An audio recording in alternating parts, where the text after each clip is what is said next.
I rented the cabin because I needed to get away. Life had been suffocating. Work stress, the constant noise of the city, and the feeling that I was always being watched, even when I was alone. I told no one where I was going. Just packed a bag, booked a secluded place deep in the Appalachian woods, and drove 6 hours straight without looking back. The cabin was perfect. Simple, rustic, and completely isolated. It had no Wi-Fi, no cell service, and no neighbors for miles. Exactly what I wanted. The first day was peaceful. I unpacked, made a simple meal, and spent the evening sitting on the porch, listening to the sounds of the forest. The air was clean, crisp, and still. The only sound was the occasional rustling of leaves as the wind moved through the trees. I slept better that night than I had in months. The second night, I found the cigarette. It was on the porch railing, slightly crumpled, half-smoked. I don't smoke. I stood there for a long time, staring at it, trying to figure out how it got there. The cabin had been locked when I arrived, and everything inside was exactly as described in the listing. No signs of recent use. Maybe the previous renter had left it, and I just hadn't noticed it the day before. That had to be it. I flicked it into the dirt and went inside, double-checking the lock before bed. I woke up to a sound in the middle of the night. A soft creak from the porch. Lying in bed, my body tensed. I held my breath, listening. The sound didn't come again. Probably just the old wood shifting with the temperature drop. That's what I told myself. Still, I got up and checked the front door. It was locked. I peered out the small window, but the darkness outside was thick, impenetrable. My flashlight was by the bed, but I didn't want to use it. Something about shining a light into the blackness felt wrong. I went back to bed, forcing myself to relax. But it took hours before I finally drifted off again. The next morning, something felt off. I couldn't put my finger on it at first. The cabin was small, just one room with a kitchenette and a bathroom, so there wasn't much to check. Then I noticed the door. It was unlocked. I knew I had locked it before bed. I was sure of it. My chest tightened as I stood there, hand resting on the knob. Maybe I had been too tired and forgotten. Maybe I had imagined locking it. I checked the porch. There was no cigarette this time, but the feeling of unease was impossible to shake. I spent the day trying to ignore it, chopping firewood, reading, anything to distract myself. But every time I looked at the door, a sick feeling twisted in my stomach. That night, I pushed a chair in front of it before going to bed, just in case. I woke up suddenly. No sound had woken me this time, just a feeling, a suffocating sense that something wasn't right. I sat up and looked toward the door. The chair was moved, not knocked over, not pushed aside, just moved, slightly angled, as if someone had squeezed past it carefully. My pulse pounded in my ears. I reached for my flashlight and shined it around the cabin. The door was closed, but the lock was undone. Something was inside with me. I held my breath, listening. Nothing, just the silence pressing in. I checked under the bed, inside the small bathroom, even inside the tiny cabinet above the sink. Empty. Still, I knew I hadn't moved that chair. I sat awake the rest of the night, back against the wall, flashlight in hand, heart hammering. I wanted to leave, but it was too dark, too isolated. If someone was out there, or in here, I needed daylight to figure out what to do. By morning, I had convinced myself to leave. I packed my bag, throwing everything in haphazardly, barely stopping to think. I needed to get out of there. Then I opened the front door, and froze. The cigarette was back, sitting in the exact same spot as before, half-smoked. Except this time, next to it, was a small pile of ashes. Fresh. Someone had been here. While I was inside, I stepped back, heart racing, scanning the trees. The forest was still, eerily quiet. Then I saw it. Footprints. Not boot prints. Not hiking shoes. Bare footprints. They started at the tree line, leading straight to my porch. Then they disappeared. No prints leading away. Whoever had come to my cabin never left. Panic surged through me. I slammed the door shut, locked it, and grabbed my car keys. I didn't care about my bags. I just needed to go. I rushed to the car, shoved the key into the ignition, and turned it. Nothing. The engine didn't even click. I tried again. Dead. I had left it running fine the day before. I looked back at the cabin, at the trees. My entire body was screaming at me to run. But where? I had no cell service. The nearest town was miles away, and I was being watched. I could feel it.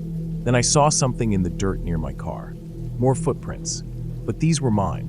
leading from the car back to the cabin, like I had walked back in the night. Except I hadn't.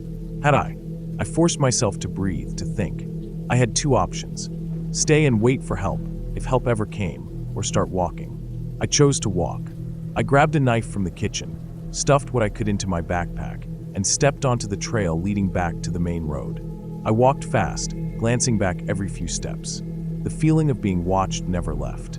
Every snap of a twig made my pulse jump. Every shift of the wind felt like footsteps.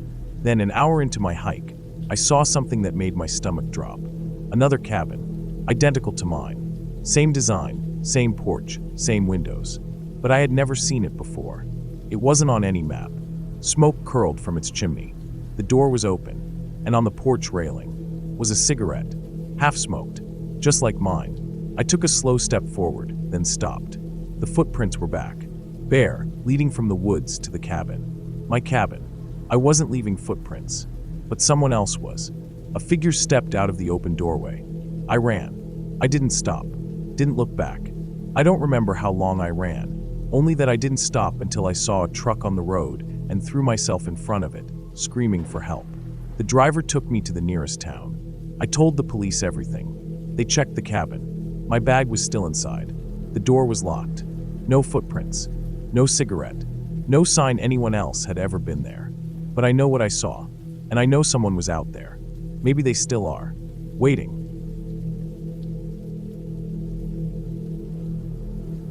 I don't scare easily. I've spent countless nights alone in the woods, in tents, in cabins, even under the open sky. I know the sounds of the forest, the groan of tree limbs in the wind, the scurrying of squirrels in the brush, the distant yips of coyotes. That's why, when I heard the sound that second night in the cabin, I knew something wasn't right. The first night had been peaceful. I had spent the day fishing at the nearby stream, gutting my catch and cooking it over the fire outside. The air was crisp, with the deep, earthy smell of damp leaves and pine needles. I sat on the porch as the sun dipped below the trees, enjoying the quiet. The first sound came just after dark, a rustling in the trees. Not unusual. Could have been a deer, maybe a raccoon scavenging. I paid it no mind. But then it came again, closer. Slow, deliberate footsteps through the undergrowth. I held my breath, straining to listen. The fire crackled softly beside me. The night was still, but that sound, those steps, continued, one at a time, closer. I turned my flashlight toward the woods, sweeping the beam across the tree line. Nothing. The footsteps stopped. I exhaled, probably my imagination. Maybe just the fire popping, or an animal moving deeper into the woods. Either way, I was too tired to care. I went inside, locked the door, and went to bed. The second night, it started again. I had spent the day hiking, covering a few miles of the rugged trails nearby. I was sore, my legs aching, and I was looking forward to a quiet evening by the fire. The woods were completely still. Too still. No crickets, no distant hoots from an owl. Just silence. That's when I heard it. The same slow crunch, crunch, crunch of leaves. I froze, listening. It wasn't a deer. It wasn't an animal at all. The steps were too controlled, too steady. A human. I turned off my lantern and stayed absolutely still on the porch, eyes fixed on the darkness between the trees. The steps stopped. I could feel my pulse in my throat. A long moment passed. Then, the sound of twigs snapping came from the left side of the cabin. Someone was circling me. I moved quietly to the cabin door, easing it open without a sound. Then knock. A single, deliberate knock on the door. I was already inside, heart hammering. I locked the door, sliding the deadbolt into place. My breath came shallow and fast. No one was supposed to be out here. The nearest town was an hour's drive away. The rental agreement had specifically stated no neighbors for miles. I waited, gripping the handle of my hunting knife. Silence. Minutes passed. Then an hour. I barely slept, jolting awake at every sound. Morning finally came. I stepped onto the porch, scanning the woods, expecting to see footprints in the dirt. Nothing. No sign that anyone had been there at all. I should have left. I should have packed up and driven away the moment the sun rose. But I didn't. Pride, maybe. Stubbornness. I told myself it was probably just some hiker who had wandered too far and gotten lost. Maybe they'd seen the cabin lights and tried to ask for help. It made sense. Sort of. But then why hadn't they called out? Why just one knock? The third night was worse. I kept the fire going late, drinking whiskey and staring into the trees, daring whoever was out there to show themselves. Nothing. Midnight came. The fire burned low. Then I heard it. The first footstep. Then another. Slow. Steady. Closer. I gripped my knife, my pulse roaring in my ears. The sound moved to the side of the cabin. Then the back. Then knock. The same slow, deliberate knock on the door. I didn't move. Then another knock. Harder this time. My hands were shaking. The last knock was right against the window. I spun, flashlight in hand, shining it toward the glass. Nothing. But the window had fogged up, as if someone had been standing there, breathing against it. I didn't sleep that night. By the fourth day, I was done. I packed my bags, threw them into the truck, and decided to leave before dark. But when I turned the key in the ignition, nothing. The truck was dead. I checked under the hood, but everything looked fine. No loose wires, no leaks. The battery should have been fine. I was stranded. I considered hiking out, but the sun was already setting. I wouldn't make it far before dark, and I wasn't about to risk walking through those woods at night. I would have to wait until morning. I locked the cabin door, pushed the dresser against it, and sat in the chair, knife in my lap. Midnight came. I could feel it before I heard it. That horrible, crawling sensation up my spine. Then the footsteps, coming from every direction. There wasn't just one person. There were several. My breath caught in my throat. My grip tightened on the knife. The footsteps stopped. Silence. Then, knock. On the front door. Knock. On the side of the cabin. Knock. At the window. Knock. Right behind me. I turned slowly, knife raised. The back door was open. I had locked it. I had checked it twice. But now it stood wide open, revealing nothing but darkness beyond. I ran. I didn't think. I didn't hesitate. I grabbed my bag, my flashlight, and sprinted out the front door, straight into the woods. Branches tore at my arms. The flashlight bobbed wildly in my grip. My breath came in ragged gasps. But I didn't stop. I didn't look back. I ran until my legs gave out, collapsing against a tree, lungs burning. The knocks had stopped. The footsteps were gone. But the last thing I saw before I blacked out was the glow of my cabin's porch light in the distance, and the shadow of someone standing beneath it. I woke up at dawn, the sky pink with morning light. I made it back to my truck, my body sore and shaking. The engine started on the first try. I didn't look back as I drove away.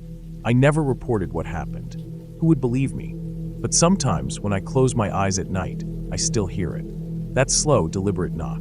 And I wonder, what would have happened if I had answered the door?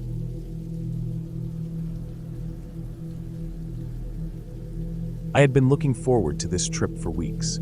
A full week alone in a quiet, remote cabin deep in the woods. No emails, no calls, no responsibilities, just solitude. The drive was long, mostly winding gravel roads leading farther into dense forest. By the time I arrived, the sun was low in the sky, casting long shadows over the clearing where the cabin stood. It was an old structure, simple but sturdy, with a small porch and a single chimney. The kind of place built decades ago and never really updated. That was part of the charm. It had been a while since I had taken a real break from everything, and this seemed like the perfect place. I let myself in with the key left under the flower pot, just as the rental instructions said. The inside was exactly as expected. Wooden walls, simple furniture, a fireplace, and a small kitchen. The bedroom was cozy, with a large bed, a nightstand, and a heavy wooden dresser.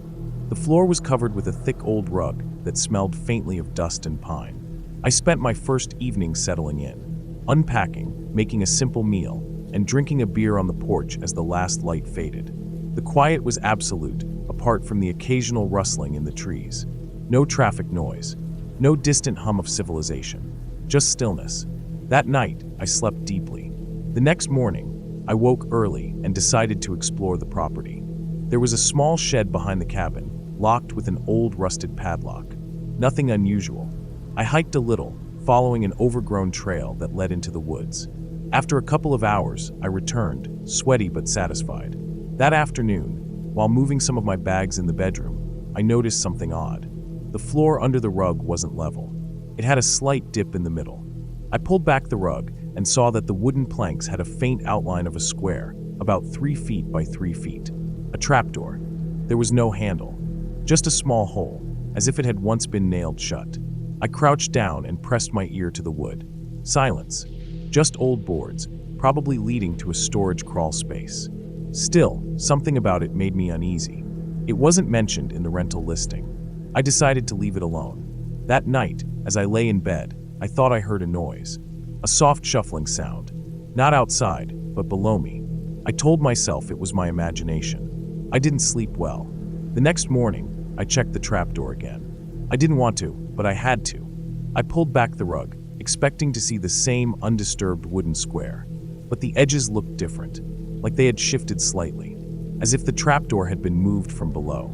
I stood there, heart pounding, telling myself I was imagining things. Maybe I had disturbed it more than I thought yesterday. Maybe the wood had expanded overnight. But I couldn't shake the feeling that something was wrong. I left the rug pulled back and went about my day. I hiked again, chopped some firewood, did anything to distract myself. But when I returned to the bedroom later that evening, I stopped cold. The rug was back in place. I hadn't touched it. I barely slept that night. At around 2 a.m., I woke up suddenly. My body was alert before my mind caught up. Then I heard it, a faint scraping sound, directly beneath me. I froze, my breath shallow, every muscle tense.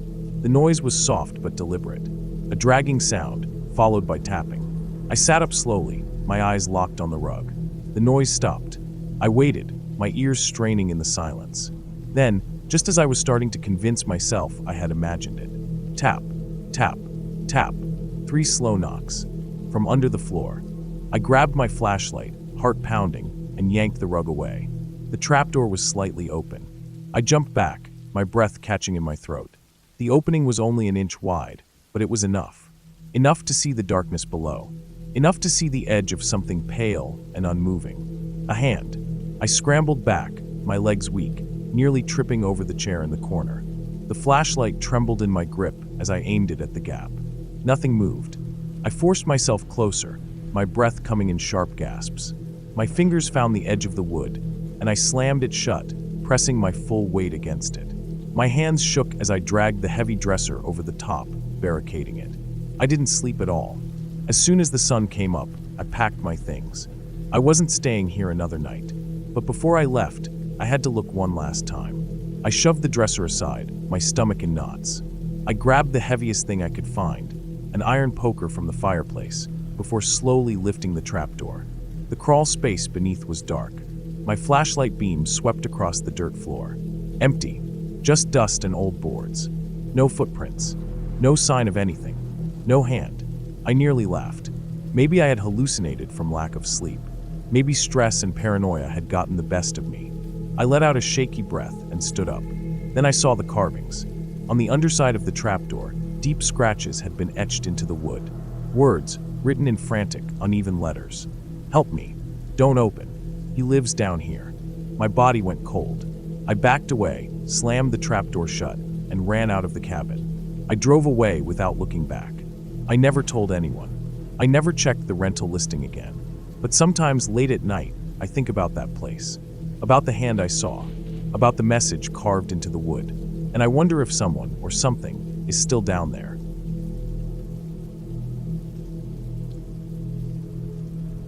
I had been looking forward to the trip for weeks. A full week alone in a remote cabin in the mountains, a perfect retreat to work on my novel. The drive up was uneventful, just winding roads through thick forest, the trees closing in around me as I climbed higher into the hills. The cabin itself was nothing fancy. A small wooden structure with a tin roof, a front porch with a single rocking chair, and a fire pit out back. Inside, it was cozy, a small kitchen with an old gas stove, a tiny living room with a sagging couch, and a bedroom with a lumpy mattress. Basic, but all I needed. I spent the first day settling in, unpacking my food, setting up my laptop at the small wooden table by the window. There was no cell service, but that was fine. I had planned for this. I made myself some coffee, sat down at my laptop, and got to work. That night, I slept deeply, exhausted from the long drive. The silence was absolute, the kind of quiet you only find deep in the woods. No distant traffic, no voices, just the occasional rustling of trees in the wind. The next morning, I woke early, made breakfast, and stepped outside to take in the cool mountain air. The sky was overcast, a blanket of gray stretching over the treetops. The woods were still, almost unnervingly so. I decided to take a short walk before getting back to work. I followed a narrow dirt path that led behind the cabin, winding through the trees. The air was crisp, the scent of damp earth strong. I walked for maybe 15 minutes before turning back. When I reached the cabin, I tried the front door. It didn't open. I frowned and checked the handle again. Locked. That was strange. I was sure I hadn't locked it when I left. I pulled out my keys and unlocked it. The door swung open easily. Brushing off the odd moment, I stepped inside and went back to work. That night, something strange happened. I woke up in the middle of the night, sweating. The room felt hot, the air thick. I kicked off the blankets and got up, reaching for the front door to let in some cool air. It wouldn't open. The handle turned, but the door didn't budge. I checked the lock. It was unlocked. I pushed harder. Nothing. Confused, I tried the back door. Same thing. I went to the windows. None of them would open. They weren't nailed shut, they just wouldn't move. I felt a flicker of unease. Maybe the humidity had swollen the wood, making everything stick? That seemed possible. I decided to wait until morning. I barely slept, tossing and turning, the weight of the silence pressing down on me. When dawn finally arrived, I got up and tried the doors again. This time, the front door swung open like nothing had happened. I stepped outside, breathing in the cool morning air, trying to shake off the anxiety that had settled deep in my chest. Maybe I had imagined the whole thing. That night, it happened again. This time, I made sure the door was unlocked before bed. I even left it slightly ajar, just to be sure. But when I woke up in the night, sweating, it was shut tight. I grabbed my phone, the screen glowing in the darkness. No service. The air felt heavy again, pressing in on me. I reached for the light switch, but when I flicked it, nothing happened. Power outage. I sat in the dark, heart pounding, my mind racing for an explanation. Morning came slowly. As soon as the first light crept through the windows, I tried the doors again. This time, the windows were fogged up from the inside. I wiped my sleeve across the glass. Outside, everything looked the same. But then I noticed something. The trees. The trees around the cabin had been cut down. I stepped outside, my breath catching in my throat. The thick wall of trees that had surrounded the cabin was gone. Instead, there were jagged stumps, the scent of fresh wood hanging in the air. Someone had done this overnight. I scanned the clearing, my pulse hammering. The silence was suffocating. I ran back inside, locked the door, and sat at the table, trying to calm my breathing. The walls felt closer now. The whole cabin felt smaller. That night, I didn't sleep. I sat in the chair by the door, staring at it, waiting. At some point, exhaustion took over, and I must have drifted off. When I woke up, the door was gone. Where it had been, there was only a blank wooden wall.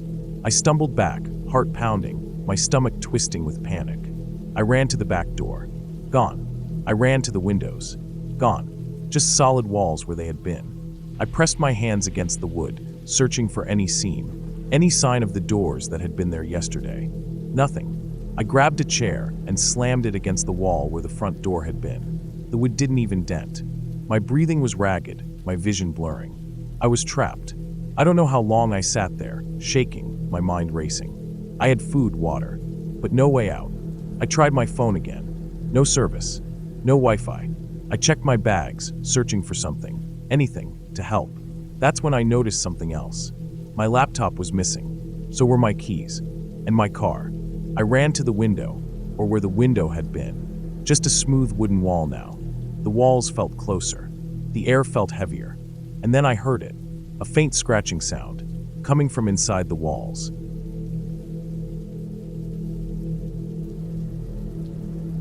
I rented the cabin for a full week, looking for an escape from the stress of my life. It was a small place, tucked into a dense patch of forest, miles from the nearest town. The listing promised peace, solitude, and a break from the noise of the modern world. It seemed perfect. The first night was quiet. I unpacked my bags, made a simple dinner, and sat on the porch, listening to the wind move through the trees. It was colder than I expected, and the air smelled damp, like we'd left out in the rain too long. Inside, the cabin was comfortable enough. A single bedroom, a small kitchen, and a living area with an old couch and a coffee table covered in scratches. The walls were made of thick wooden planks, dark and aged. The floor creaked under my steps, but that was to be expected in a place this old. I went to bed early, letting the silence of the woods settle around me. But sometime after midnight, I woke up. At first, I wasn't sure why. The room was still, the cabin dark except for the faint glow of the moon through the curtains. I listened for a moment, heart pounding for no reason I could explain. Then I heard it, a soft, scraping sound, faint, coming from the walls. It lasted only a second, then silence again. I held my breath, waiting. Nothing. Probably mice, I told myself. It was an old cabin, after all. It made sense that a few rodents might be inside. Still, I couldn't shake the feeling that something was off. I stayed awake for a long time, listening. Eventually, exhaustion pulled me back under. In the morning, I searched the cabin for signs of mice. I checked the kitchen, the corners of the rooms, even under the furniture. No droppings, no chew marks, nothing. The thought nagged at me, but I let it go. I spent most of the day hiking, taking in the fresh air, trying to enjoy the solitude. When I got back to the cabin that evening, I felt better, less on edge. I made dinner, read a few chapters of a book, then locked up for the night. Just as I was falling asleep, I heard it again. The sound inside the walls. This time, it was different. Not just scraping, shuffling. Slow, deliberate. Like someone shifting their weight. I sat up in bed, every muscle tensed. The noise stopped immediately. I stared at the wall, barely breathing. Minutes passed. Nothing. I forced myself to lie down, but sleep didn't come easily. The next morning, I couldn't shake the unease. I went outside and walked around the cabin, looking for holes, broken boards, anything that could explain the noises. That's when I noticed something strange. Near the back of the cabin, the wall had a slight bulge, like something had been pushed against it from the inside. The wood was warped, barely noticeable unless you were looking for it. My stomach tightened. I went back inside and pressed my ear against the wall. Silence. I knocked lightly. The sound that came back wasn't the hollow thud of empty wood. It was softer, muffled, like there was space behind it. I stepped back, heart pounding. There wasn't supposed to be anything behind that wall, but there was. I searched the cabin, looking for answers. That's when I found it. A small door, half hidden behind a shelf in the bedroom. It was low to the ground, no more than 3 feet tall. At first, I thought it was a storage compartment, but the door had a lock, and it was bolted from the outside. A chill ran through me. I hesitated, every instinct telling me to leave it alone. But I couldn't. I unlatched the bolt and pulled the door open. A wave of cold, stale air hit me. The space inside was narrow. A tight passage, just wide enough for someone to crawl through. The walls were made of the same wooden planks as the cabin, but back here, they were scratched and worn. And the smell. Sweat. Old food. Something worse. My stomach turned. I took a step inside, shining my flashlight down the length of the passage. It ran behind the walls of the cabin. And near the far end, there was a pile of blankets, empty food cans, and something that made my skin crawl. A notebook. I picked it up, hands shaking. The pages were filled with sketches. Drawings of me sitting on the porch, me asleep in bed, me standing in front of the bathroom mirror. Someone had been watching me, from inside the walls. I staggered back, heart pounding so hard I could barely think. My flashlight shook in my grip. That's when I noticed something worse. The last page of the notebook. A drawing of me, right where I stood. But in the drawing, there was a figure behind me. I spun around, light flashing against the narrow walls. Nothing. But then I heard it. Breathing. Slow. Shallow. Right behind the wall. I backed out of the passage, slamming the small door shut, bolting it as fast as my hands would move. My breath came in gasps, my vision tunneling. I had to get out. I grabbed my bag, fumbling with my car keys. I threw open the cabin door and ran to my car. I didn't stop until I reached town. The next day, I called the cabin's owner. No answer. I contacted the rental company. They told me the cabin had been vacant for years. No one had rented it before me, and no one should have been inside. They sent someone to investigate. When they checked the hidden passage, it was empty. The blankets, the food cans, the notebook, all gone. But the walls were still scratched. The smell still lingered. And on the inside of the small door, they found something new. A single word carved into the wood. Stay. I never went back.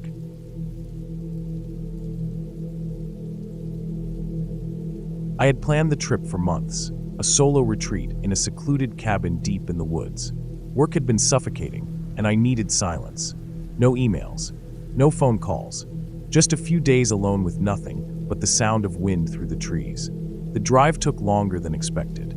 I had rented a place so far out that the last 20 miles were nothing but dirt roads, twisting and narrowing until I finally arrived. The cabin itself was exactly as advertised. Simple, rustic, isolated. A single-room setup with a small kitchen, a bed, and a fireplace. No TV, no internet, barely any phone reception. Perfect. The first night was peaceful. I unpacked, made a quick dinner, and sat outside watching the sky darken. The forest around me was dense, thick with pine trees, stretching endlessly in every direction. It was the kind of place where you could vanish for weeks and no one would find you. I didn't think much of it at the time. The second day, I decided to explore. The rental listing had mentioned hiking trails nearby, though nothing was marked. After breakfast, I set out with a water bottle and a knife clipped to my belt.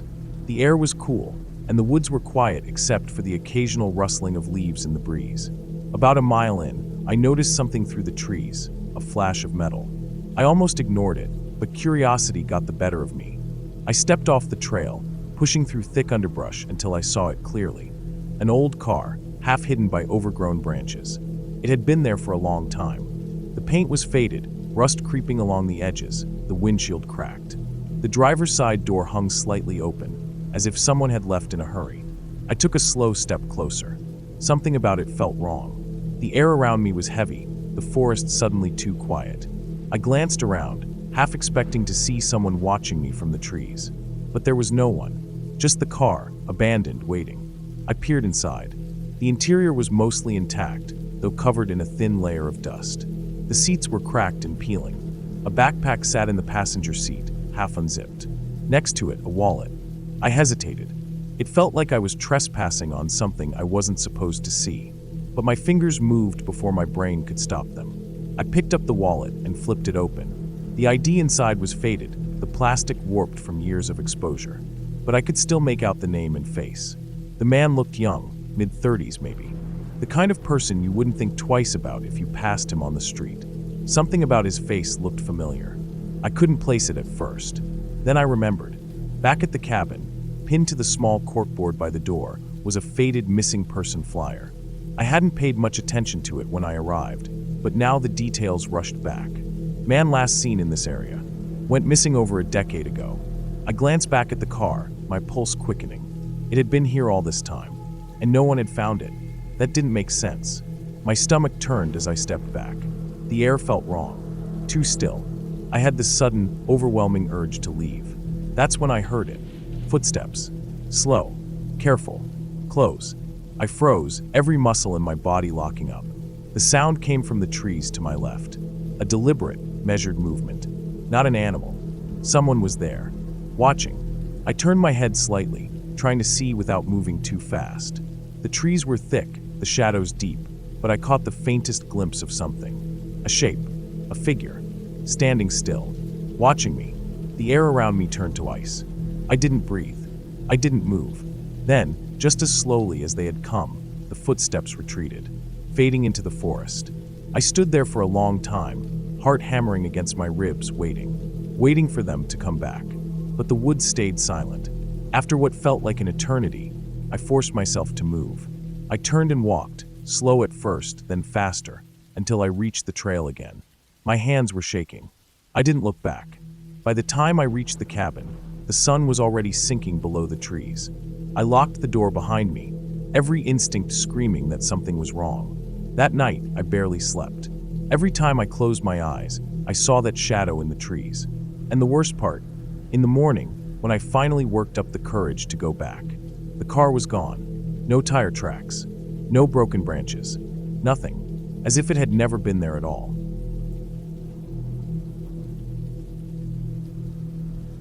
I arrived later than I planned. The sun had already dipped behind the trees, and the last streaks of daylight were fading into the horizon as I pulled up to the cabin. It was a small, rustic structure nestled deep in the forest, far from any main roads. The rental listing had described it as a peaceful retreat, a place for solitude and quiet reflection. That was exactly what I needed. I had spent the last 6 months drowning in work, barely sleeping, barely eating. I felt drained, disconnected from everything. When I found the cabin online, something about it called to me. Its simplicity, promise of total seclusion. No Wi-Fi, no cell service, just me and the wilderness. As I stepped out of my car, the cool evening air carried the scent of pine and damp earth. The towering trees loomed above, their branches swaying gently. The only sounds were the rustling leaves and the distant chirping of crickets. I took a deep breath, trying to shake off the fatigue from the long drive. I grabbed my bags from the trunk and walked up the wooden steps to the porch. That's when I noticed something strange. The door was slightly ajar. I frowned, my grip tightening on my suitcase handle. The rental instructions had said the key would be under the flower pot beside the door. I hadn't even checked yet. Had someone forgotten to lock it? Maybe the previous guest? Or the owner? I hesitated for a moment, then pushed the door open and stepped inside. The cabin was warm, cozy. A single lamp in the corner cast a soft, yellow glow over the wooden walls and simple furniture. There was a small table with 2 chairs, a couch facing the fireplace, and a compact kitchen tucked into the corner. And on the table, there was a plate with half-eaten food. I stopped, my heart thudding. A fork rested on the plate, the prongs still speckled with sauce. Next to it, a coffee cup sat half full, the surface of the liquid still glistening. Someone had been here. Recently. I set my bags down slowly, listening. The cabin was silent except for the steady ticking of a clock on the wall. I took a step forward, my eyes scanning the room. The place was neat, nothing looked disturbed. But that didn't explain the food. I turned toward the kitchen. The fridge hummed quietly, and when I pulled it open, I saw more food inside: fresh produce, milk, a pack of eggs. Not the kind of thing a cleaning crew would leave behind. I backed away, my pulse quickening. Maybe the owner had been here to check on something and left in a hurry. Maybe someone had used the wrong dates and thought the cabin was still theirs. Or maybe someone was still here. The thought sent a shiver through me. I turned toward the hallway that led to the bedroom. The door was slightly open. I took a slow, quiet step forward. Then another. My fingers curled into fists. I wasn't sure what I'd do if I found someone inside. I reached out and pushed the door open. The bedroom was empty. The bed was neatly made, the blankets smooth, untouched. The small nightstand held a single lamp and an old-fashioned alarm clock. There were no bags, no clothes, no sign that anyone had been staying there. I let out a slow breath, but the unease in my chest didn't fade. I walked back to the kitchen, trying to piece together what was happening. That's when I saw them. A set of keys on the counter. My keys. I froze. I had my keys. They were in my bag. I hadn't even touched them yet. But there, lying on the counter, was an identical set, same keychain, same worn edges, same everything. I stared at them, my throat dry. This wasn't possible. A gust of wind rattled the cabin, making the windows shudder. The light above the table flickered. I swallowed hard and grabbed my phone from my pocket. No signal. Of course. I glanced at the front door, considering whether I should leave. But leave for where? It was miles back to the nearest town, and the forest was pitch black now. I needed to think. Maybe I was overreacting. Maybe the cleaning crew had found an old set of keys and left them here. I grabbed the keys, my hands trembling. That's when I heard it. A creak from upstairs. I froze. The listing had mentioned a small attic space, just a storage area with no bed. I hadn't planned on going up there at all. But now my eyes were locked on the ceiling, my ears straining. Silence. I swallowed. Maybe it was just the house settling. Then another creak. Slow. Deliberate. My body went cold. Someone was up there. I took a step back, gripping the keys like a weapon. My breathing was shallow, my chest tight. I glanced at the front door. I could run, drive back to town. But what if I was wrong? What if I was imagining things? Another creak. I wasn't imagining it. I backed up toward the kitchen, searching for something, anything, to defend myself with. My eyes landed on a heavy cast iron pan on the stove. I grabbed it, the weight solid in my hand. I moved slowly toward the attic door. The pull-down ladder was already unfolded. Had it been like that when I arrived? I couldn't remember. I stood at the base of the ladder, staring up into the darkness above. The air smelled musty, untouched. I could barely see past the first few steps. My heartbeat thundered in my ears. I gripped the pan tighter. Then, in the silence, a whisper.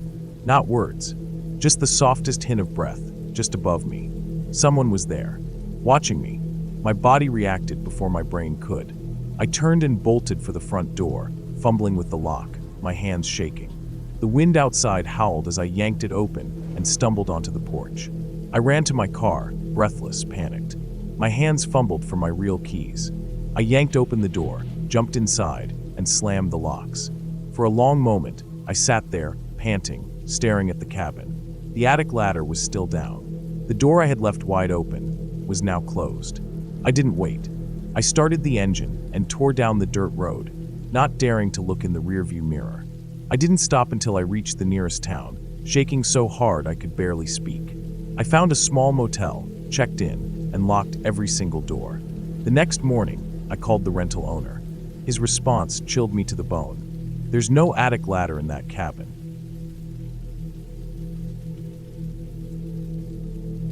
I arrived at the cabin late in the afternoon, just as the sun dipped behind the treeline. The air was crisp, the scent of pine thick in the air. It was exactly the kind of solitude I needed. A break from the noise of city life, the constant pull of notifications, the pressure of work deadlines. I had packed light, a few days' worth of food, a sleeping bag, a flashlight, and my backpack, which carried my essentials.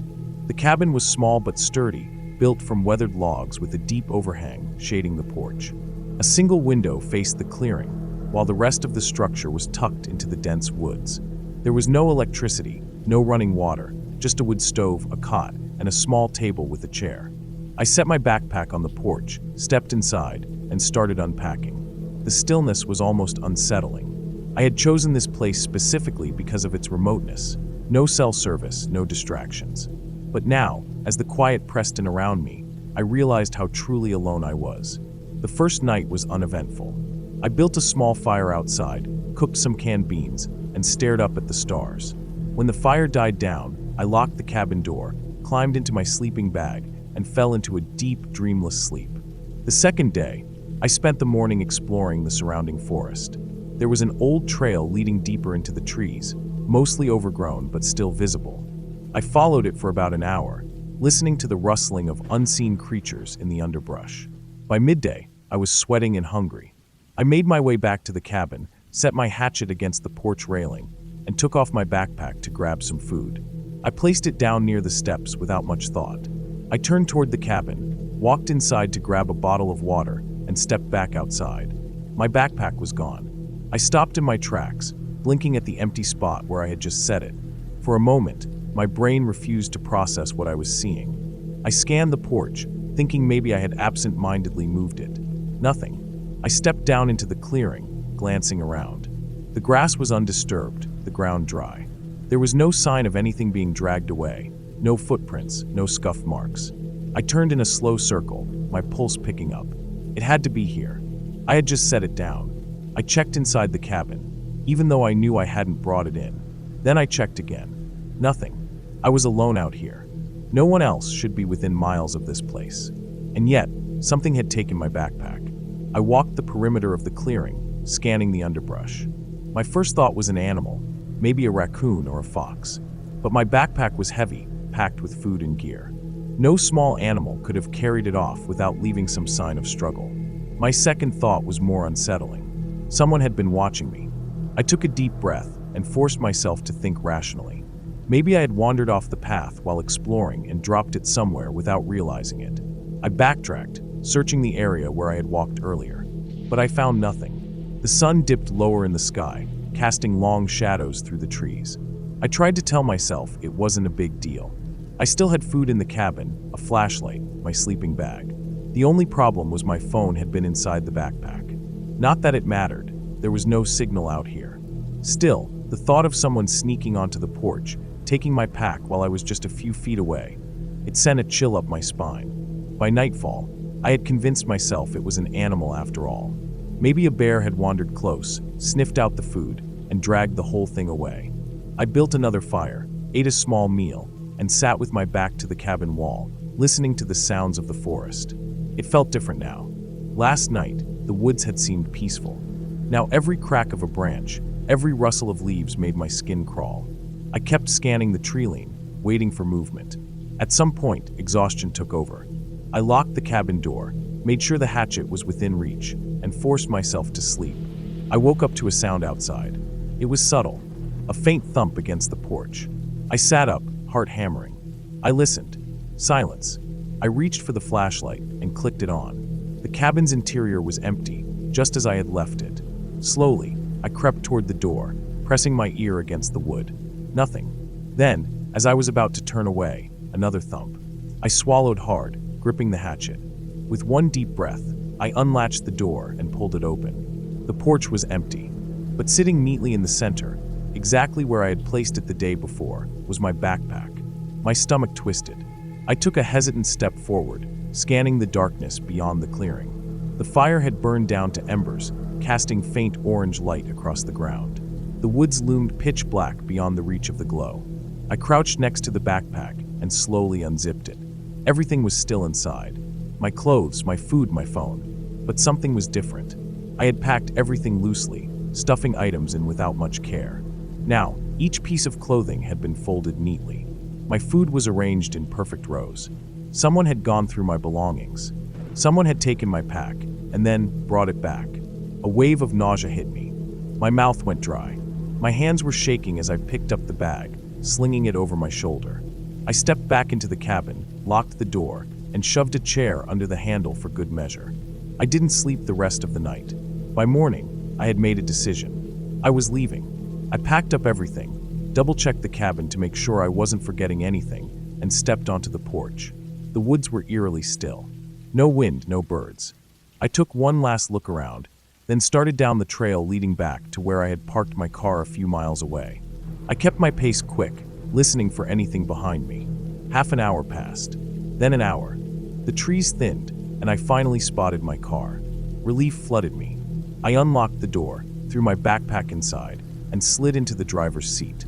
The engine turned over on the first try. I gripped the wheel, exhaling hard. As I reached for the gear shift, I noticed something in the rearview mirror. My backpack. It was still in the passenger seat where I had thrown it. But now, the zippers were open again, and my clothes were folded differently. I hadn't stopped. I hadn't opened it. Someone else had, and they had done it while I was walking.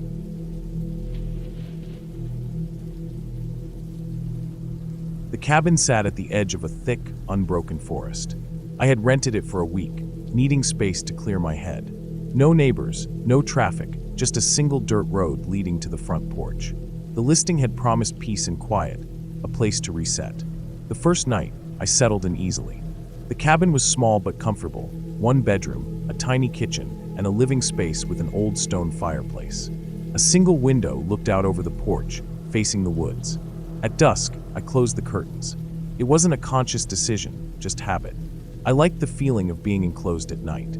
Outside was the unknown, and I preferred to keep it out. I slept soundly. The next morning, as I walked into the living room, I stopped cold. The curtains were open. Not wide open, but enough. Enough for someone standing outside to see in. I frowned, trying to remember if I had left them that way. I was certain I had closed them. Maybe I had pulled them too loosely, and they'd shifted overnight? That had to be it. Still, I felt uneasy. I pulled them shut again, this time making sure they overlapped. The second night, I did the same. As the last bit of light faded, I shut the curtains, double-checked the door locks, and turned in early. When I woke the next morning, the curtains were open. I stared at them, my breath coming a little faster. They were just as I had found them yesterday, parted slightly, not enough to be obvious at first glance, but enough for someone to look inside. I tried to brush it off. Maybe I had done it in my sleep, or maybe the curtain rod was loose. But it didn't sit right with me. That night, I made sure to close them tightly, tucking the edges so they wouldn't move. I even took a picture with my phone to reassure myself in the morning. At some point in the night, I woke up. The room was dark, but something felt off. I didn't hear anything, didn't see anything, but the air in the cabin felt different, as if it were pressing in on me. I turned onto my side, glancing toward the window. The curtains were open. My stomach dropped. I sat up slowly, barely breathing. The window looked out onto the porch, and beyond that, the blackness of the woods. Then I saw it. A face pressed against the glass. A sharp inhale stuck in my throat. I couldn't move. The figure didn't shift. It didn't react. Just a pale face, almost blending with the reflection, staring into the room. I scrambled for my phone, but my hands were shaking too much. When I looked back up, the face was gone. I shot out of bed, flicking on every light in the cabin. My breathing was too loud, my pulse hammering in my ears. It had to be my mind playing tricks on me. It had to be. Still, I grabbed a kitchen knife before stepping to the window. I forced myself to look out. The porch was empty, nothing but the trees swaying in the wind. I checked the locks 3 times before forcing myself back to bed. I lay awake until the sky turned gray with morning. The next day, I tried to rationalize what I had seen. Maybe it was an animal, a trick of the light. I was alone in the woods, my mind playing on old fears. But I couldn't shake the feeling of being watched.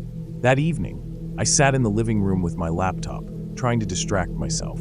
The sun dipped below the trees, and shadows stretched across the porch.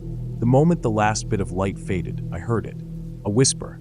My heart nearly stopped. It was soft, faint, like the sound of wind through dry leaves. But it wasn't the wind. It was coming from the window. I froze, barely breathing. The whispering continued, low and unintelligible. I couldn't make out the words. I didn't want to. Then slowly, deliberately, the whispering grew louder. I stood up so fast my chair scraped against the floor. The whispering stopped. Silence. I stared at the window. The curtains were closed, but I could feel something on the other side. I grabbed my flashlight and my knife. With my pulse pounding in my ears, I stepped onto the porch. The woods stretched out in front of me, endless and dark. My breath came in sharp, shallow bursts. I shone the flashlight across the trees. Nothing. I turned to the window. My own reflection stared back at me. But for half a second, just half a second, I thought I saw something else. Something standing just behind me. I spun around, knife raised. Empty. A wave of nausea hit me. I was jumpy, seeing things that weren't there. The isolation was getting to me. I needed to leave. That night, I pushed a chair against the door and locked myself in the bedroom. I didn't sleep. At sunrise, I packed my bags. I had booked the cabin for another 3 nights, but I didn't care. As I loaded my car, I glanced back one last time. The curtains were open, and on the outside of the window, in the condensation, were 2 words. Come back.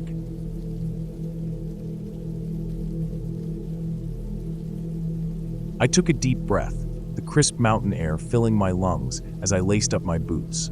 The sky was a perfect blue, the kind you only see in places untouched by pollution. The cabin was miles away from the nearest town, nestled deep in the forest. I had rented it for a week. No cell service, no distractions. Just me, the wilderness, and the quiet. I had always loved hiking, and I had spent the previous night studying a map of the nearby trails. There were no official paths, just old logging roads and faint game trails. I picked a direction and started walking, eager to explore. The first hour was peaceful. The forest was dense, the trees towering overhead, their leaves rustling softly in the wind. I followed a narrow dirt path winding through the undergrowth, stepping over fallen branches and sidestepping patches of mud. Sunlight filtered through the canopy, casting shifting shadows on the forest floor. As I walked, I marked my route mentally, making note of unique landmarks. A fallen tree with a jagged stump, a cluster of bright red mushrooms, a massive boulder covered in moss. The land sloped gently upward, and I enjoyed the steady rhythm of my footsteps on the earth. About 2 hours in, I decided to turn back. I wasn't lost, but I had no GPS, and I wanted to be safe. I turned around, retracing my steps, following the markers I had made in my mind. But something was wrong. The landmarks weren't in the right order. I frowned. Maybe I was remembering wrong. Maybe I had passed that boulder earlier than I thought. I kept walking, expecting to see the red mushrooms next, but instead, I found myself in an unfamiliar clearing. I stopped. This wasn't right. I had never seen this place before. The trees here were spaced differently. The ground was covered in dead leaves, undisturbed, as if no one had walked here in years. I turned in a slow circle, my heart starting to beat faster. I had been so careful, so aware of my surroundings. How had I gone the wrong way? I pulled out my water bottle, took a sip, and forced myself to stay calm. Okay, think. If I had taken a wrong turn, I just needed to backtrack. I turned around again, looking for any sign of my footprints. The dirt was dry, the leaves thick, no clear tracks. I took a deep breath and started walking. After 20 minutes, I saw something that made me freeze. A cabin, identical to mine. Same faded wooden walls, same slanted roof, same small porch with the single rocking chair. For a moment, relief flooded me. I had found my way back, but something was off. The front door was open. I knew I had locked it before I left. I approached slowly, my pulse pounding in my ears. The cabin looked exactly like mine. Even the pile of firewood I had stacked outside was there. I stepped onto the porch, my boots creaking against the old wood. The door swayed slightly, moving in the faint breeze. I took a deep breath and pushed it open the rest of the way. Inside, everything was exactly as I had left it. My backpack sat on the small kitchen table. My jacket was draped over the chair. My boots, my spare pair, were sitting neatly by the door. But something wasn't right. The bed was unmade. I had made the bed before I left. A tight knot formed in my stomach. My brain scrambled for an explanation. Maybe someone had come in while I was gone. But why? Nothing was missing. Nothing was out of place, except the bed. I stepped inside, my breath shallow. The air smelled the same, that faint scent of wood and dust. I reached for my backpack, my fingers brushing the fabric. Footsteps. Outside. I spun around so fast my heart felt like it might burst from my chest. The footsteps were slow, deliberate. Someone walking around the cabin. I moved to the window, pressing myself against the wall, barely daring to breathe. A shadow passed outside. I saw the shape of a man, tall, moving steadily. He walked past the window, toward the back of the cabin.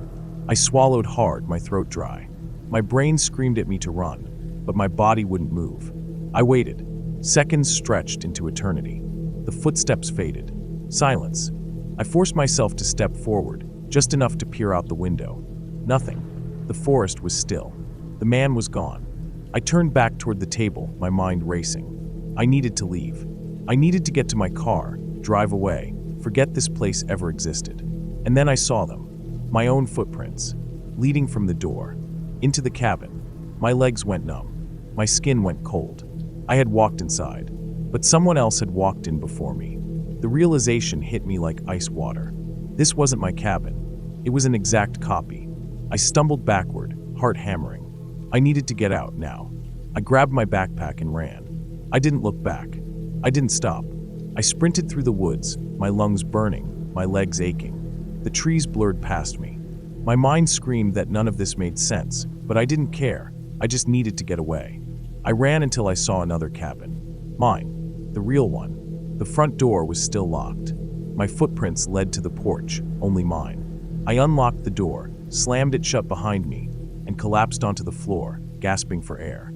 For the rest of the night, I sat by the window watching, waiting, listening. Nothing happened. By morning, I convinced myself I had imagined it. A trick of exhaustion. A moment of panic. But then I saw the dirt on my boots. Not one set of tracks. Two. One leading to the real cabin, and one leading to the other. The one that wasn't mine.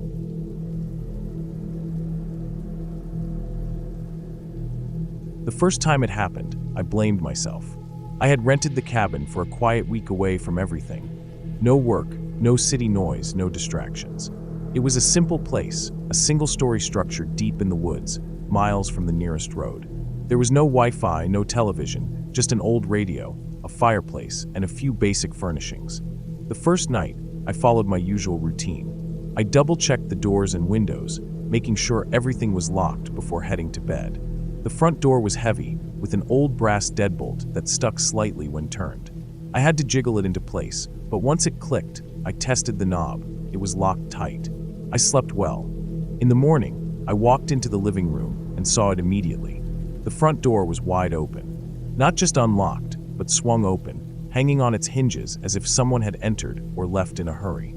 Cold morning air drifted in, carrying the scent of damp earth. I stood there, my heart hammering, trying to make sense of it. Maybe I had forgotten to lock it. Maybe I had imagined turning the deadbolt, but I knew I had locked it. I stepped onto the porch, scanning the dirt path leading into the woods. No footprints, no signs of disturbance. Everything was exactly as I had left it the night before. Still, I couldn't shake the unease. That night, I made sure. I triple-checked the door. I locked the deadbolt and even dragged a chair in front of it before going to bed. When I woke up the next morning, the chair was in the same place, but the door was open again. The next few nights, I experimented. I locked the door and wedged a small wooden wedge under it. In the morning, the wedge was kicked aside. I placed a glass bottle in front of the door, hoping it would tip over if the door opened. The bottle was still upright, but the door was open. I even balanced a few coins on the door handle. thinking they would fall if it moved. The coins were gone. It wasn't the wind. It wasn't an animal. Something or someone was opening that door. I set up my phone to record. I positioned it carefully on a chair in the living room, angled toward the front door. I hit record, locked the door, and went to bed. I barely slept, my mind racing with possibilities. A hidden passage? A faulty lock? Was someone out here with me?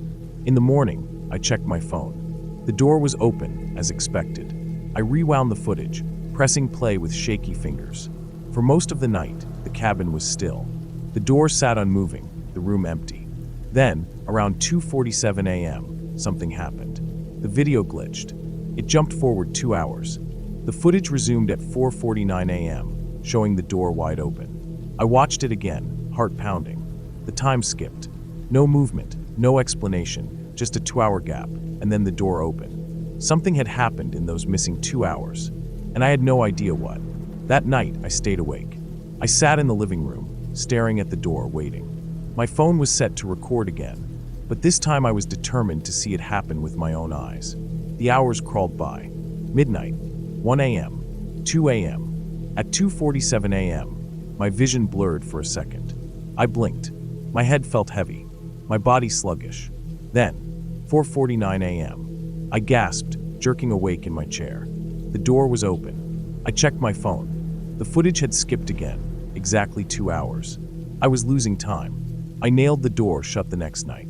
3 long, rusted nails hammered into the wooden frame. I tested it. It wouldn't budge. At 2:47 a.m., I sat on the floor, staring at the door, gripping a kitchen knife. Then, 4:49 a.m., I snapped awake. My throat was dry. My vision swam. The door was wide open. The nails were gone. I searched the cabin. No hidden doors. No trapdoors. Nothing unusual except the missing nails. I searched outside. No footprints. No signs of disturbance. Then I saw them. The nails, neatly lined up on the porch railing. Someone, or something, had taken them out and left them for me to find. I left that morning. I packed my bags in record time, tossing everything into the back of my truck. My hands were shaking as I locked the cabin one last time, the deadbolt clicking into place. I didn't bother looking back as I sped down the dirt road, my heart hammering in my chest. I drove for an hour before stopping at a gas station. I needed air. I needed to breathe. As I stood outside my truck, letting the cool morning air wash over me, I glanced at the rearview mirror. The cabin keys were sitting on the passenger seat, but I hadn't brought them with me. I had left them in the cabin, and the door had been locked when I left.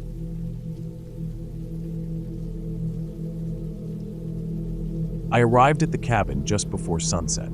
It was a small, simple structure tucked deep into the forest, far from any roads or towns. The rental listing promised solitude. No Wi-Fi, no neighbors, just me and nature. That was exactly what I wanted. The first evening was peaceful. I unpacked my supplies, made a quick dinner, and sat on the porch, watching the trees sway in the wind. The forest stretched out in every direction, endless and quiet. As the sun dipped behind the hills, I walked a short distance from the cabin and carved my initials into the bark of a large pine tree. Just a small personal mark, something to remind me I had been there. I stood back and admired it for a moment. T.S. simple, nothing more. Satisfied, I returned to the cabin and settled in for the night. The next morning, I woke early, eager to explore the area. The air was crisp, and the forest smelled of damp earth and pine. After making some coffee, I grabbed my backpack and set off on a hike. I followed a narrow trail that wound through the trees, passing old fallen logs and thick undergrowth. After about half an hour, I decided to turn back. But on my way back, something strange caught my eye. A tree ahead of me with initials carved into its bark. At first, I thought nothing of it. People carve their names into trees all the time. But as I got closer, my stomach tightened. The initials were TS, and below them, yesterday's date. I froze. That was impossible. The tree I had carved my initials into was back near the cabin, not this far out. I hadn't come this way yesterday. I stepped closer, running my fingers over the carving. The letters were deep, fresh, just like the one I had made. I felt a chill crawl up my spine. Maybe someone else with the same initials had been here. It was unlikely, but not impossible. I shook it off and continued walking. By the time I reached the cabin, I had almost convinced myself it was a coincidence. But just to be sure, I went back to the original tree where I had carved my initials. They were still there, exactly as I had left them. Maybe I was overthinking it. That night, the wind picked up, rustling through the trees. The old cabin creaked softly in the breeze. I sat by the fireplace, trying to read, but my mind kept drifting back to that carving. When I finally went to bed, sleep didn't come easily. In the early hours of the morning, I woke suddenly, heart pounding. I wasn't sure why. The cabin was silent. I listened for a long time, but heard nothing unusual. Still, an uneasy feeling settled in my chest. When the sun finally rose, I dressed quickly and stepped outside. The cold morning air helped clear my head. I decided to go for another walk, hoping fresh air would push away the lingering unease. I followed a different path this time, one that looped around a small hill behind the cabin. The forest was beautiful in the morning light, golden rays streaming through the trees. And then I saw it, another carving, my initials, and this time a different date, today's date. I took a step back, my pulse pounding in my ears. No, that didn't make sense. I ran my fingers over the letters. They were freshly cut, the edges rough. Someone had done this last night, or early this morning. I turned in a slow circle, scanning the trees, the undergrowth, the shadows between the trunks. Nothing. No movement. No sign of anyone. I was alone. Wasn't I? I hurried back to the cabin, my mind racing. There had to be an explanation. Maybe a previous visitor had carved the same initials, and today's date just happened to match. But that wasn't likely. Something wasn't right. The rest of the day passed uneventfully, but my nerves were on edge. Every rustling leaf, every creak of the cabin made my skin crawl. I double-checked that the doors and windows were locked before I went to bed, but I barely slept. By the time dawn broke, I was already up, and I knew before I even left the cabin what I would find. I didn't have to walk far. Just a few yards from the porch, on a tree I knew had been unmarked yesterday, was another carving. My initials, and a date from tomorrow. My breath hitched. My chest tightened. Someone was playing a game with me. Someone was out there, carving these marks before I even reached the day they were dated for. But how? I spun around, eyes scanning the forest, my heart hammering. The trees loomed around me, their trunks standing silent and indifferent. I wasn't going to wait for whatever was happening to get worse. I packed my bag in record time. I was leaving. I threw my gear into the car, started the engine, and turned onto the narrow dirt road leading away from the cabin. But after 15 minutes, something strange happened. The road curved. I was back at the cabin. I stared in shock. No, that wasn't possible. I had driven straight. I tried again. I drove slower this time, paying attention. I took every turn carefully, following the road exactly as I had come in. But no matter what I did, the road kept leading me back to the cabin. By the fourth attempt, panic was clawing at my throat. This wasn't normal. I got out of the car and ran into the woods, thinking maybe I could cut through and find the main road. But after an hour, I saw something that made my stomach drop. A tree, with my initials carved into it. And the date? The day after tomorrow. I turned and ran. I locked myself inside the cabin. I wasn't leaving. I wasn't going outside. Someone or something was messing with me. I'd wait it out until morning and try again. That night, I sat in the dark, gripping a knife, listening to the wind. At some point, I dozed off. A sound woke me. Not the wind, not the trees. A scraping noise. Right outside the cabin. My stomach clenched. I held my breath. The sound was slow, deliberate. A knife against wood. It stopped. Silence. I stayed frozen for hours, barely breathing, until the first light of dawn crept through the window. When I finally got the courage to step outside, my hands shook. I turned slowly to face the cabin wall, and there, freshly carved into the wood, were my initials, TS, and below them a new date, today.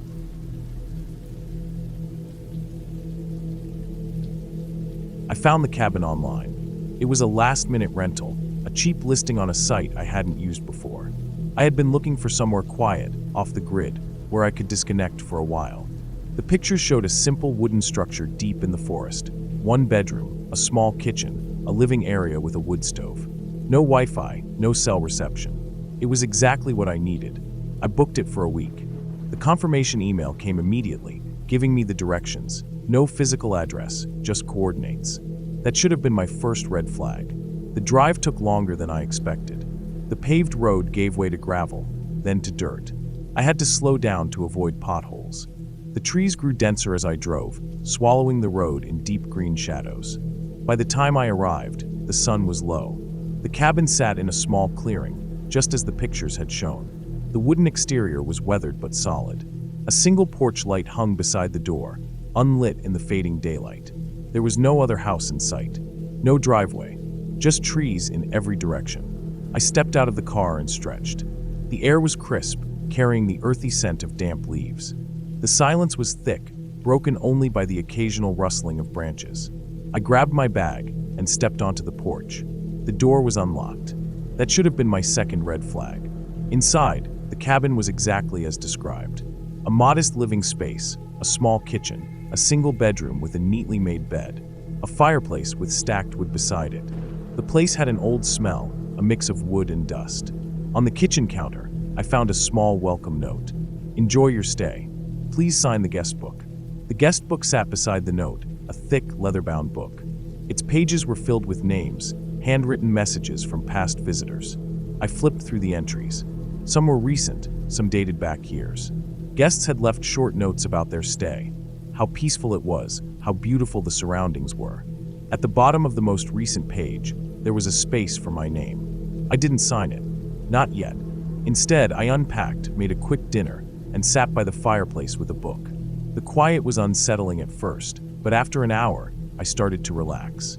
I went to bed early, falling asleep to the sound of crickets outside the window. The next morning, I woke to a strange feeling. Something was off. I couldn't place it at first. The cabin was exactly as I had left it. My bag was still in the corner, my book still on the armrest. But the silence felt different. I stepped outside. The air was colder than the night before. The forest seemed stiller, as if it were waiting. I shook off the feeling and decided to take a walk. There was no marked trail, but I wandered between the trees, enjoying the solitude. I walked for about an hour before turning back. When I stepped onto the porch, I saw something that made me freeze. The guest book was open. I was sure I had left it closed. Slowly, I walked inside. The book sat on the counter, turned to the last page. My name was there, written neatly, in my own handwriting. But I hadn't signed it. I stared at the page. My fingers traced the ink, the familiar curve of my letters. I tried to remember if, in my exhaustion the night before, I had signed it without recalling. But the memory wasn't there. A chill ran down my spine. I closed the book and placed it back on the counter. Then I grabbed my phone, thinking I'd check my booking confirmation. Maybe there was a mistake, something I had overlooked. No signal. That wasn't surprising, considering the location. I had expected as much. Still, the unease lingered. I spent the rest of the day outside, chopping wood, keeping my hands busy. By the time the sun dipped below the trees, I convinced myself it had been nothing. Just my mind playing tricks on me. That night, I locked the door. I woke up at 2 a.m., not because of a sound, not because of a nightmare. I woke up because I felt something watching me. The room was dark. The fireplace had burned down to embers. My eyes adjusted, scanning the shadows. Nothing was there. And yet, the feeling didn't fade. I reached for the lamp and switched it on. The room was empty. I got out of bed, checked the locks. The door was still bolted. The windows were closed. Then I saw the guest book.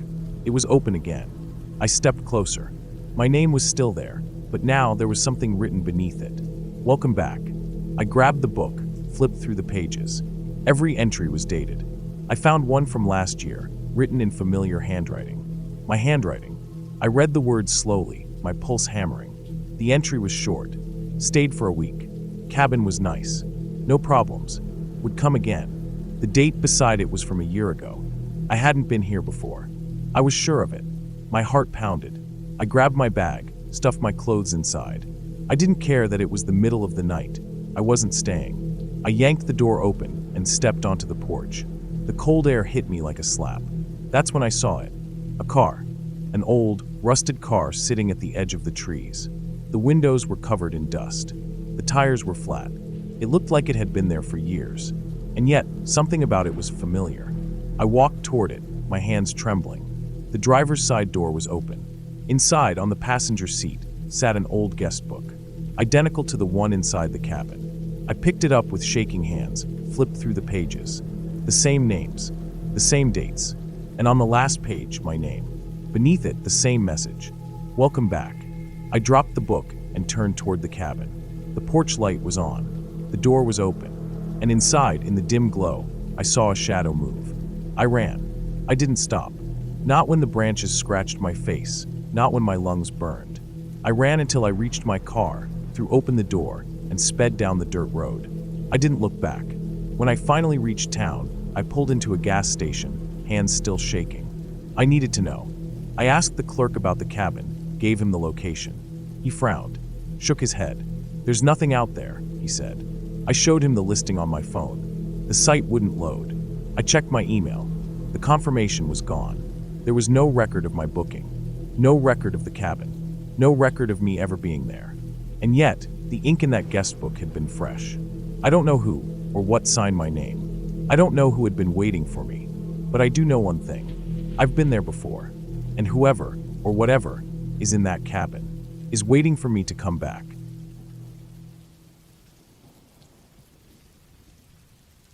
I arrived at the cabin just before sunset.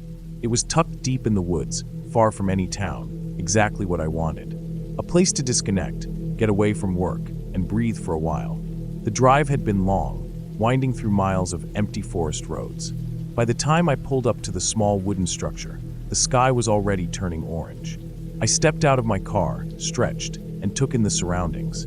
The cabin was old but well kept, dark wooden logs stacked neatly, a small porch with a single rocking chair, and windows with thick curtains drawn shut. A simple rental for a weekend of solitude. Unlocking the door, I stepped inside. The interior was cozy, if a little outdated. A fireplace in the corner, a small kitchen with a few cabinets, and a wooden dining table with 2 chairs. A single bedroom down the hall. The air was still, carrying the faint scent of old wood and dust. I set my bags down and moved to the kitchen to put away the groceries I had brought. The fridge hummed softly as I filled it with bottled water and pre-packaged meals. There was no Wi-Fi, and my phone had lost service an hour before I arrived. That was fine. I had books, a notebook, and enough food to last the weekend. As I finished unpacking, I noticed a guest book sitting on the dining table. A thick, leather-bound journal, slightly worn around the edges. I picked it up, flipping through the pages. Names, dates, short messages. Had a great time fishing. We'll be back next summer. Beautiful cabin, very peaceful. Stayed here for our honeymoon, absolutely perfect. Most entries were brief, friendly. People coming and going, leaving little traces of their time here. I smiled, flipping through until I reached the last page. There was one more name at the bottom of the list. It was mine, and there was no checkout date. I stared at it. My name, written in neat, careful handwriting. The same way I always wrote it. I hadn't written this. I had only just arrived. A chill crawled up my spine. I closed the book and set it back on the table, forcing a breath. There had to be a logical explanation. Maybe the owner had written it in advance, assuming I'd sign later. Maybe it was some kind of weird mistake. I shook my head and turned away. I wasn't going to let something small like that ruin my trip. The first night was uneventful. I read for a while, made a quick dinner, and sat on the porch as the last light faded. The forest around me was dark, silent except for the occasional rustle of leaves. The air was crisp, the kind of deep quiet you only get when you're miles away from civilization. I locked the door, double-checked the windows, and went to bed. I woke early, feeling rested. Sunlight streamed through the curtains, casting golden lines across the wooden floor. I got up, made coffee, and sat on the porch, watching the trees sway in the morning breeze. After breakfast, I decided to explore. There was a small trail behind the cabin, winding through the woods. It wasn't marked, but it seemed well-worn, as if plenty of others had walked it before me. I followed it for about an hour, enjoying the fresh air. The forest was dense but peaceful, the only sounds the occasional chirp of birds and the distant creak of trees shifting in the wind. Then I saw something strange. A cabin. At first, I thought I had looped back to mine. But no, I had been walking straight. The structure looked identical to mine, right down to the rocking chair on the porch. I hesitated, then approached. The door was slightly open. Something about it felt off. I stepped inside. The layout was exactly the same. Same fireplace. Same kitchen. Same dining table. Same guest book. I moved toward it, feeling my pulse quicken. I opened it, flipping through the pages. The same names, the same messages, the same last entry. My name, no checkout date. I stumbled back, heart pounding. The chair near the table scraped against the floor, as if someone had just stood up. I turned and ran. I didn't stop until I saw my cabin again. I locked the door behind me, pressing my back against it, panting. My mind raced. It wasn't possible. There couldn't be two cabins. But I had been inside. I had seen it. I grabbed the guest book from my own table and flipped to the last page again. My name, still there. No checkout date. I sat down, trying to calm myself. Maybe there had been another rental nearby. Maybe I had stumbled into a second property by accident. But deep down, I knew that wasn't right. I decided to leave the next morning. I woke to the sound of footsteps on the porch. Slow, deliberate. I stayed completely still, my breath shallow. The steps moved toward the door. Then I heard scraping, something sliding against the wood. A pause, then a soft knock. I clenched my jaw, gripping the blankets. Minutes passed. The footsteps retreated. I forced myself up once the sun was high, shaking. I grabbed my bags, shoved everything inside, and threw open the door. I stopped. There was something on the porch. The guest book. It was open to the last page. My name, and underneath it, a new line. You can't leave. I ran to my car, heart pounding. I threw my bag into the back seat and jammed the keys into the ignition. The engine roared to life. I sped down the narrow dirt road, gripping the wheel tight. The forest blurred past. The cabin disappeared in the rearview mirror. I kept driving. 10 minutes. 20. Then I saw it. A cabin on the side of the road. My cabin. I slammed the brakes. My breath caught in my throat. It was identical. The same porch. The same rocking chair. The same guest book sitting on the table inside. I kept driving. Faster. 30 minutes. An hour. And then, the cabin again. It was impossible.